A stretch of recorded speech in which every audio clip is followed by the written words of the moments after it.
And he said to them, well, why don't you try again? Go out again. And something in his tone, they did. And as you know the story, they were practically sunk by the amount of fish they hauled in. Well, curiously enough, a very similar incident happened to Yogananda there at Encinitas in California. He had a little hermitage there. And all the locals knew this strange but kindly Swami lived there and so on. I'm sure they were pretty unique back in the 30s and 40s, even for California.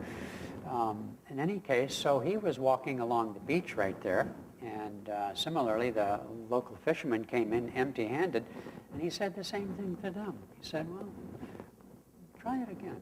And again, something touched them, and they, without, grumbling as people do, they went out and brought in a large haul of fish. It's no coincidence that the last 2 weeks have had the subject matter of the law of karma and reincarnation. Because without that understanding of our many lives and the opportunities to grow spiritually, our spiritual failings would be really precisely that. I grew up in the 50s and 60s in a devout Catholic home. I bet most of you don't know that by now. But in any case, I lived in and among priests and nuns. They were, in their rectory where I'd do chores for the priests, and in the nuns' convent where I'd go and do gardening, and they'd bring me in for milk and cookies and stuff like that. So this was my life, and my life revolved around the church and so on. But during that time, as some of you may know, thousands of people left their vocations. It was quite a crisis in orthodoxy during that period. And all the ones that I knew, the priests who left, the nuns who left, were all deeply sincere people. They felt this rising tide of a new form of spirituality, which Ananda very much represents and is rising on the tide of bringing spirit into the world, not rejecting the world. But for them to leave their vocations, to leave that strong tradition, imposed upon them a deep sense of failure.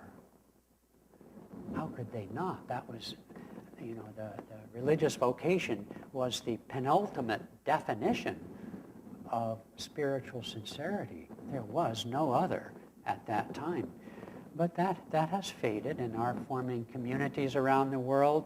Yogananda, who started that movement, who we consider the patron saint of communities, was showing how people could come together with deep sincerity, whether they're married, whether they had children or not, or single, and whatever station of life they were, but supporting one another as we do here.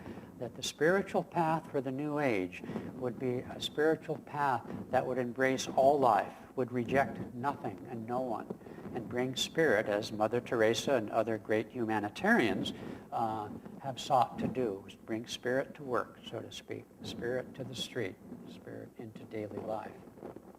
And so this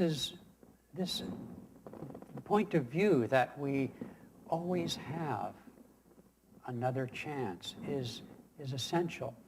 I have come to realize and no longer decry the fact that the Christian church in its early centuries put aside and rejected the teaching of reincarnation, which, if you had time, I could prove to you Jesus taught. It's right there in his own words. But for thousands of years, they were blind to that, and for good reason. Like someone who once came out of a lecture by our founder, Swami Kriyananda, on reincarnation. She was overheard to say, "Oh boy, we get to come back." Well, in fact, that's the issue with that particular teaching. Unless you've refined your consciousness as to a certain degree, either coming back is a threat or a promise. And when I think of my adolescence, I consider coming back a threat. You might have your own version of that, but nonetheless. And so this idea that we have that always is essential to our ability, because as Yogananda talked about in the subject of reincarnation, and I mentioned a few weeks ago, we so easily identify ourselves with our mistakes. Part of my time in seclusion was rewriting, or well, completely rewriting from scratch, the upcoming script for our Martin Luther King tribute. I think it's Monday, January 19th. Does that sound right, Steve? Anyway, it's something like that at the East West Bookshop in Seattle. And it's based on the book that Jamuna here gave me by Tavis Smiley. Some of you might know him. He's pretty well known in the radio world, I think, about the last year of King's life. And it's a completely new perspective, and it's going to be a little bit challenging for our readers and so forth to do, but it's very inspiring because it takes you much deeper. Tavis basically wrote the book because, as so often happens, people like King get sort of immortalized in wood, a stone image. And his life is all about this battle against racism. We'll talk about a timely subject, by the way. When we close today, I have asked Padma to do a reading as kind of a prayer in respect to the issue our nation has come to the fore recently in regards to racism. But in truth, in the last year of his life, identical to his own spiritual teacher, in effect, of Mahatma Gandhi, both men, and this is not uncommon in the lives of great souls everywhere, the last year of their life was a life of failure, at least to themselves, a great challenge by which they, ascended the final reckoning that they knew lay await for them, as he knew his death was imminent. And yet, on every level, he faced challenges, not the challenge of his work. He was comfortable with that. He had come into his own on that, but he saw himself in the light of, as he put it, a preacher, a minister, not a social reformer. And so he took odds, took a stand against the Vietnam War. And from that point forward, his popularity plummeted, the strife and so forth within his own ranks and within his own people. It was a very, very challenging year. From the day he announced his opposition to 1 year, a day later, he was assassinated. And yet what the book shows is so apropos to this topic, because no matter how down he would get on himself, on his work and so forth, how despondent even, he would always come up with a strong affirmation rooted in his faith, rooted in that mountaintop experience which he found in meditation, in the stillness of the soul, where we touch the hem of our immortality, stripped bare, denuded, if you will, of the complications of our own karma and our personality, in that monotheistic bonfire, as Yogananda calls it in reference to Kriya Yoga, in that bonfire of our little self. You feel the greatness. Yogananda said seclusion is the price of greatness. Not necessarily social greatness, obviously, but that greatness of spirit, which is who we are, and which allows people whose dharma it is and who they accept it to be, to rise as someone like King did, spiritually against his own shortcomings, which were many. But nonetheless, he held to that greatness because he had been to that mountaintop. He had experienced it. And the path of meditation has come that people would not simply do that as a mere affirmation or a credo or a belief system, but as a reality of our own true self. And when you've had a whole week, as I've been privileged to have, and as our habit here to encourage, of being in silence and being still and going into that. And I can tell you, sometimes the body gets tired and sometimes the mind rebels, and you have to be creative, and you have to not just make yourself do something, but you have to go with the flow of prana, the flow of energy. And so if my mind just rebelled like the donkey it can be, then sometimes I would just stop and do some chanting. Or if I have to, get up, make a cup of tea, or walk around, or energize, or do some yoga, and so forth. But if I calmly worked with that energy, worked with that flow, as you see, as we saw as a friend with Kriyananda, who always worked with positive people, and whenever he encountered resistance and so forth, he moved on. And I see the same thing in King's life story. All right, well, let's do this. And so for that adaptability, which is based on the faith that if you keep trying, you keep getting up, a slip is not a fall, then you will be victorious. It's interesting. All the great teachers down through the ages in the scriptures, Bhagavad Gita and so forth, I think I mentioned this 2 weeks ago, all have this emphasis on the last thoughts we have before death.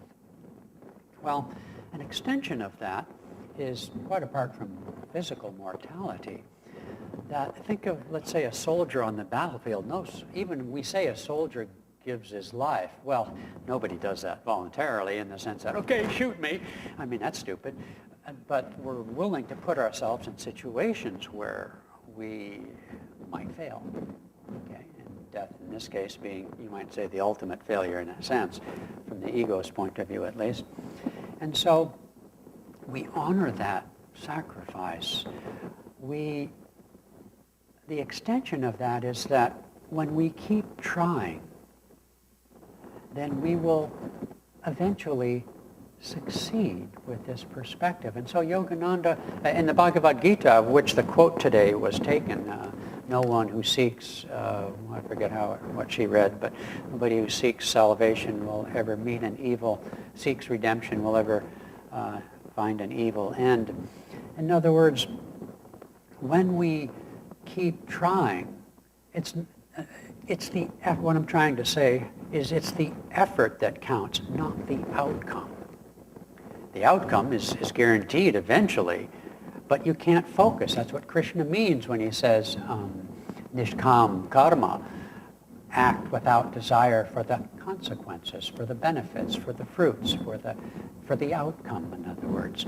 If we keep trying, the outcome is guaranteed, because the movement of energy and consciousness towards its goal, that's how the whole creation is made to us. That's why in the New Age they talk about, visualizing your success or your happiness or your prosperity, and as you think, therefore you are. Now that's more of the ego-based use of this principle, and you can use it for evil ends as well.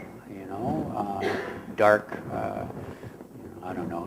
magic or those sorts of things. That's an application of that same principle, that consciousness and intelligence rules the universe. But from a spiritual standpoint, the outcome is guaranteed. But we can't look to the outcome. We can only make the effort. When you get a hammer and you're trying to pull a nail out of a board, you don't know which pull is going to yank that nail out and have it go flying. You have to keep yanking on the nail. And that's what we're talking about here. And so this, I think, what does it mean to fail spiritually? It's like, what a question is that? I do that every day, like Mark Twain used to say about giving up smoking. That's the easiest thing in the world. So that's not the issue, failing spiritually. As Sri Yukteswar put it, those too good for this planet adorn some other. And so, of course, we're here for a reason. We're in this great school of life to learn our lessons. That's a given. Failing is a given, which is why we so readily identify with it. We're so good at it. I kind of think of that proverb, very deep one, really, when you think about it. It asks the question, if a man speaks in a forest and his wife isn't present, is he still wrong? I mean, Prem Shanti says yes. And for once, I agree with her. So that's a given. Our error proneness, if you will, is a given. But it's where our eyes go. Do our eyes look down at the ground? Are we focused on our physical comforts and material desires, or are our eyes lifted up?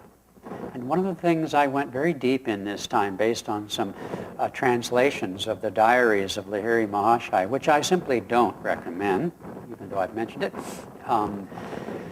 is a very strong emphasis, as we teach in our meditation classes, on keeping your focus, your gaze at the point between the eyebrows. This isn't really for a beginner particularly, but I've been meditating for 40 years now. I'm bound to have accomplished something, for heaven's sakes, but you can basically stop your heart at will if you can focus deeply at the point between the eyebrows. You can essentially enter that transcendent state at will if you know how to do it. And the how is intuitive by deeper, longer, I'm getting my saying mixed up, but by intuition, the stillness of silence, the stillness beyond breath, which is why the great contribution of the yoga teachings is how to still the breath, how to equalize the carbon and oxygen and so forth. This is a very deep science, and Kriya Yoga is the essence of it. But it can be done if you can lift your eyes, as it says in the Old Testament, whence cometh my help. Lift your eyes to that ecstasy point, ecstasy, because that is where the knowing, that is where the wisdom of the light, the transcendence, the Lord appears there. And Lahiri talks all about, every day he would write in his diary about what happened next that day or in that meditation. At some point in his life, he never slept. He was up during the day doing stuff, I guess, and when he was still working before he retired, and at night he'd meditate all night. And he talks about how at first that was difficult, and then bit by bit he got through that. And it all had to do with the Gutastha, Chaitanya, focusing here at the anvil. The anvil, when you forge something, it's unmovable, it's fixed, it's the rock of consciousness that underlies the creation. And it is this where the Lord cometh, so to speak, the Purushottama, the Ishvara, the great light of creation, out of which all things have come. It's a very deep teaching. It's not an easy practice to do. Although you can practice it at a stoplight, you can practice it when you're talking to people, you can practice it anytime you want, but just try it. It's our eyes, follow the eyes, or like the detectives say, follow the money.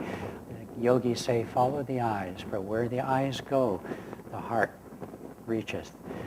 And this is a very, very deep teaching, but we are literally above it all. We can be above it all. Our salvation, our liberation, our enlightenment, if you will, lies just above. The soul resides at the top of the head, St. Teresa of Avila confirmed as a great yogi, in the 1,000-petal lotus of light.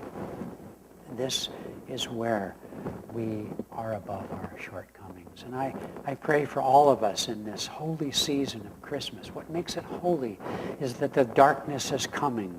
The lack of light is coming. And so it draws us also inward into the silence. And in a way, to balance that, we also affirm our fellowship, which is very sweet and very necessary, because in that darkness we can be alone. Very few people are comfortable yet being alone with their thoughts in the silence. It is, in fact, a threat to the beginning meditator and to most people indeed. We need that fellowship because the essence of that darkness is the light that unites us. And so it is the apropos form of celebrating the winter solstice, which symbolizes our going deep within with a concomitant affirmation of our fellowship. And for this I pray for each of us that we find that silence. And in that silence comes the light. And we share that light of our victory over all delusion.